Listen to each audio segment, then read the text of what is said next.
93 FM. 93 FM. Radio. Bonjour, élection présidentielle d'octobre prochain, la branche extrémiste du régime de Yaoundé agite à nouveau son arme fatale de la division qu'est le tribalisme. Dans leur stratégie du diviser pour mieux échapper au vote massif pour le changement, ces entrepreneurs de la haine tribale s'activent sur le terrain pour forcer des tensions politiques entre les tribus, les ethnies et les blocs sociologiques régionaux. Ils sont même prêts à plonger le pays dans une guerre civile entre les ethnies pour conserver le pouvoir. Ils n'ont donc plus de limites. Les communautés ciblées sont généralement celles de leurs principaux challengers, Aïdjo, Nidjon Fundi et aujourd'hui Maurice Kamto. Leur approche consiste à présenter leurs principaux rivaux comme des justiciers d'une cause tribale, ethnique, ethno-régionale ou ethno-linguistique. Autrement dit, ils cherchent à imposer à l'opinion l'idée selon laquelle leur principal adversaire du moment se bat non pas pour tous les Camerounais mais plutôt pour les frères de sa tribu ou de son ethnie. Le terme frère du village est l'une de leurs créations. Chaque fois que le régime de Yaoundé fait face à une adversité sérieuse, ces éléments de la branche fondamentaliste exhument cette astuce qui marche malheureusement à merveille, car dans notre pays, le régime s'est arrangé à imposer dans l'imaginaire collectif l'idée du manger ensemble communautaire qui en réalité n'est qu'une illusion. Ils se sont attelés à faire croire aux Camerounais que lorsque le frère de la tribu ou de l'ethnie est au pouvoir ou occupe un poste de responsabilité, l'eau commence à couler dans les robinets des frères de la tribu, la misère commence à décamper de leur vie, l'électricité devient stable dans leur maison.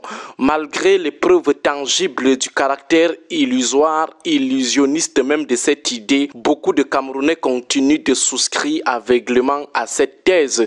Ils croient effectivement que la nomination du frère du village fait changer les vies. S'ils pouvaient seulement faire un tour dans la région du sud pour donner finalement raison à feu Charles Ateba Yéné lorsqu'il parlait des paradoxes du pays organisateur. Qu'ils fassent un tour à Kom2 ou même à Saint-Mélima avec les coupures intempestives de l'énergie électrique pour constater que les populations du sud, région d'origine du président, ne sont pas les mieux lotis en termes de bien-être.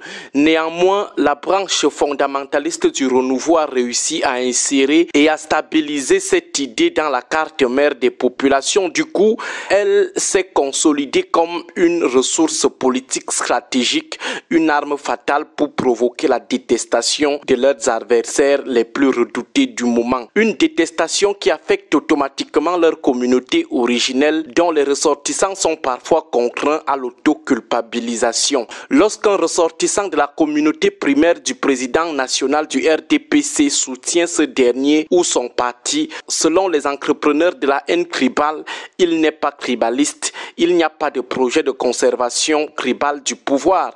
Bref, c'est normal. Mais lorsqu'un membre de la communauté originelle du principal opposant va le soutenir, ça devient, dans le récit de la branche fondamentaliste du renouveau, un soutien tribal. De même, lorsqu'un membre de la communauté primaire du principal opposant soutient le président du RDPC, il n'y a pas de trahison de la tribu ou de l'ethnie.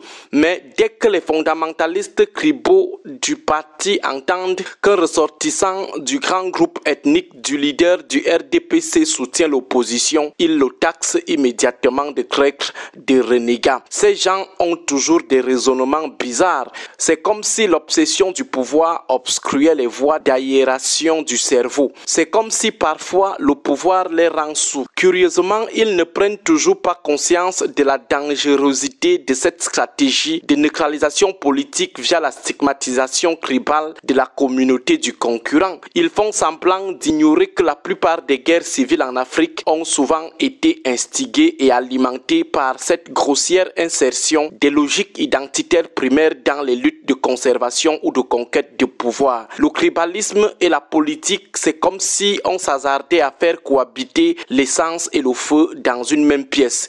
Ils n'ont pas encore fait l'expérience d'une guerre interethnique. Voilà pourquoi ils peuvent continuer à agiter le tribalisme comme astuce de stigmatisation politique des concurrents redoutés. Mais il faut que le peuple prenne conscience du danger que représente cette orientation de la lutte politique.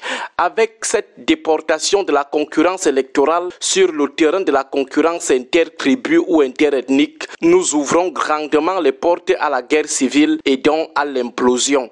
Aussi que le peuple sache qu'aujourd'hui, la misère frappe toutes les tribus, toutes les ethnies. Alors, lutter pour le changement, ce n'est pas faire des yeux doux à une tribu, c'est lutter pour le bien-être personnel. Qu'il sache que lorsque Biya mange, il mange avec ses amis ressortissants de toutes les ethnies. Du coup, il faut combattre non pas la tribu de Biya, mais sa bande avec qui il mange depuis 42 ans. Ils sont dans une solidarité des en haut d'en haut jouisseurs, toutes tribus confondues, et nous, les en bas d'en bas, leurs victimes, à nous de faire aussi front commun pour mettre un terme à la marginalisation du bas peuple dans le partage des utilités de bien-être. Les choix électoraux se font de la manière suivante. Face au candidat sortant, c'est-à-dire le président en place, le citoyen doit se poser la question de savoir sa gestion a apporté quoi dans ma vie.